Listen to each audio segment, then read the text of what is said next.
hari tanggal 11 itu saya makan siang, diundang oleh Ketua Umum Golkar di kantor beliau.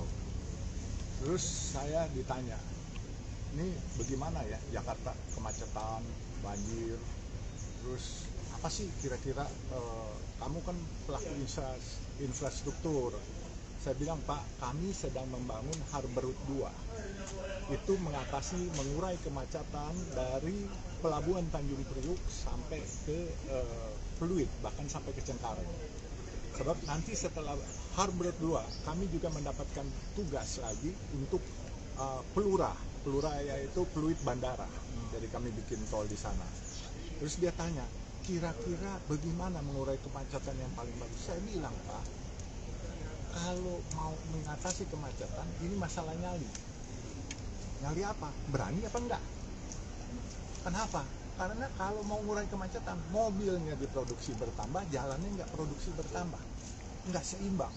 Jadi bagaimana kalau menurut kamu? Saya bilang, Pak, kalau menurut saya, coba kita bandingkan dari Semanggi, Sahid Hotel depan, kita mau menuju ke Jalan Tamrin, itu di bundaran Hotel Indonesia, kita bisa stuck 30 menit, 40 menit.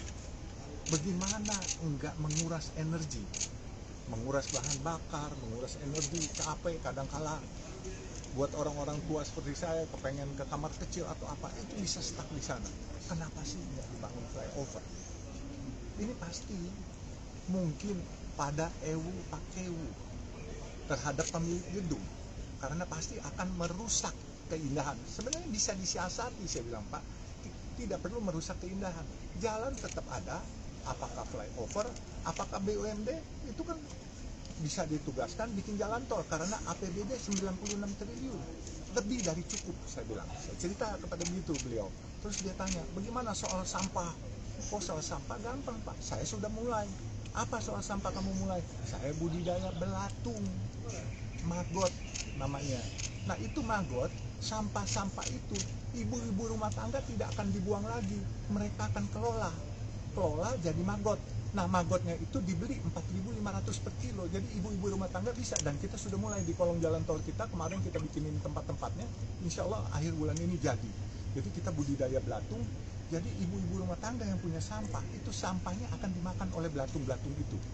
Nah, itu saya ditanya soal sampah. Lalu terus soal kemacetan. Terus dia bilang, bagaimana kira-kira warga Jakarta? Warga Jakarta ini, Pak, semuanya harus pakai kendaraan pribadi saat ini.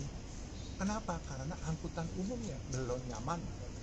Walaupun sudah ada MRT, LRT, ya kan, sudah ada busway, harus dibikin yang lebih baik. Bagaimana bikin baik? Pak, shelter-shelternya coba dibikin kayak tempat shelter bus. Pasti, Pak, orang-orang berdasi itu semua pada mau kok naik busway, naik MRT, naik apa semua. Nanti dibikin bus-bus itu. Warga Jakarta, kalau perlu APBD banyak, subsidi, transportasi gratis, kesehatan gratis, nggak ada lagi iuran BPJS, sekolah gratis. Ini kan warga kita, rakyat kita, saya bilang gitu.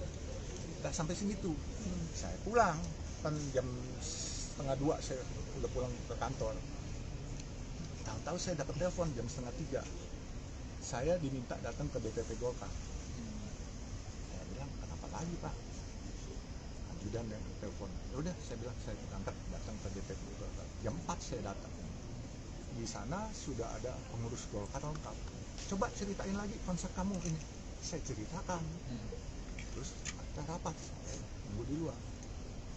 Mendadak, Pak Yusuf ada baju kuning nggak? Kata ajudan. Nggak punya, Pak.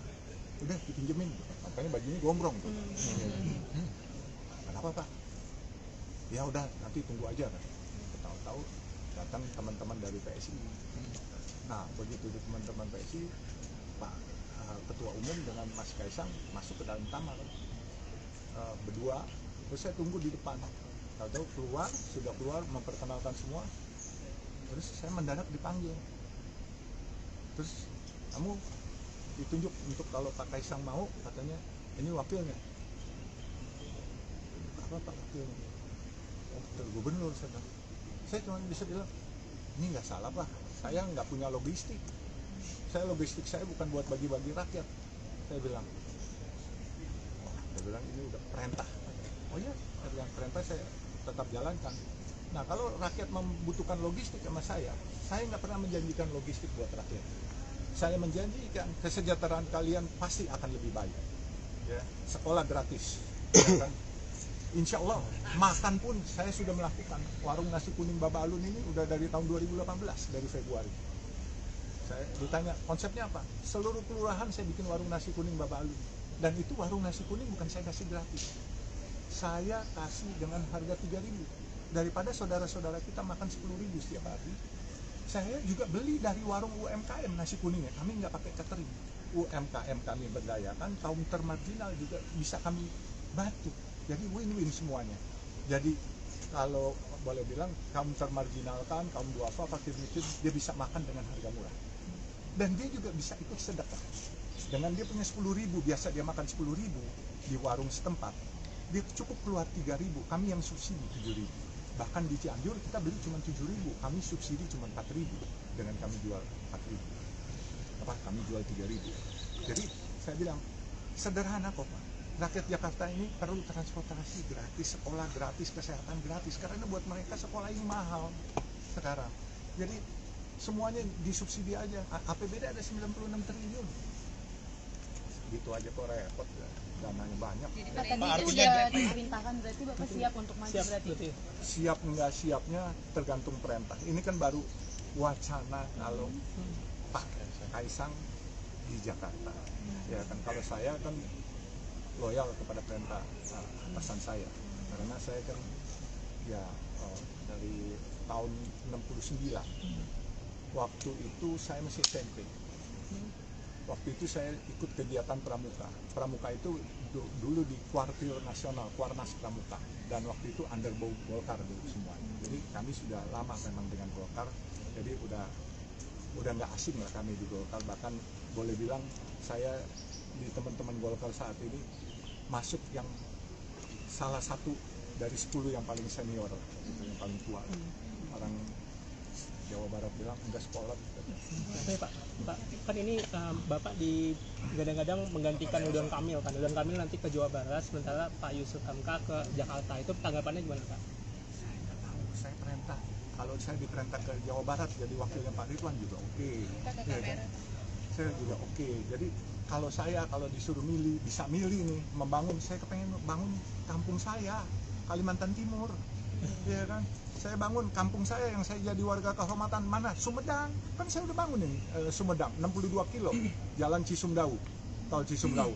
Dan saya berbahagia sekali karena saya bisa membuat kota-kota kecil di Sumedang itu menjadi desa-desa kecil menjadi kota-kota kecil baru. Sekarang coba Cimalaka, Pasek, semua itu semua hidup dan mereka jadi daerah wisata. Itu aja hidup saya. Saya sebenarnya udah mau pensiun, tapi kemarin saya pas waktu ditugaskan begitu, saya telepon ke Wakil Ketua Umum PBNU Habib Hilal, kebenaran saya masih pengurus NU. Saya bilang, Bib, mendadak ada beginian, saya udah mau pensiun. Saya dimarahin malah sama Habib. Oh, ya, Pak. Egois kamu. Egois kenapa Bib? Saya bilang, pensiun sendiri, pensiun sama umat katanya. Sejahterakan umat, jangan sejahterakan diri sendiri. Siap, saya bilang. Udah terima katanya. Ya udah.